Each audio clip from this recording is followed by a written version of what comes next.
Additionally, we're learning about an incident that took place when former President Trump visited Arlington National Cemetery for a wreath-laying ceremony on Monday. NPR was the first to report that two Trump campaign staffers had a confrontation with a cemetery official who tried to prevent them from filming.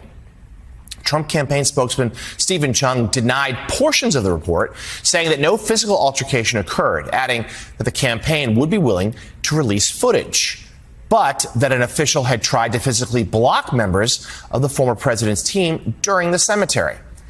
Arlington National Cemetery later put out a statement confirming an incident took place and a report had been filed.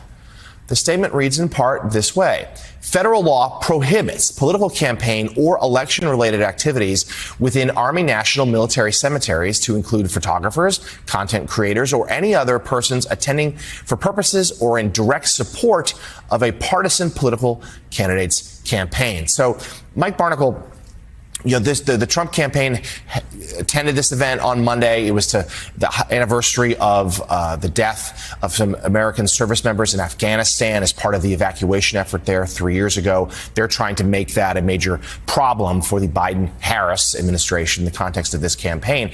But I know a lot of military veterans were very uncomfortable with the idea that Trump was there at all, and that, he even at one point posed for a photograph with family members with a big smile and thumbs up on their face. Now, we should note some of the family members were doing the same, but that's their right. Donald Trump, it's seemingly very strange that he would do the same.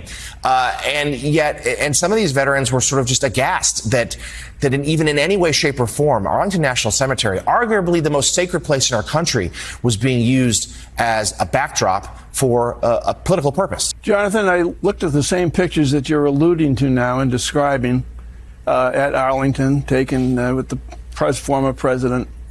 And the thought rolled immediately through my mind: is nothing sacred? That is sacred ground. And the idea that any candidate of any party would use, intentionally or unintentionally, use that sacred ground as a prop for a political campaign is beyond condemnation.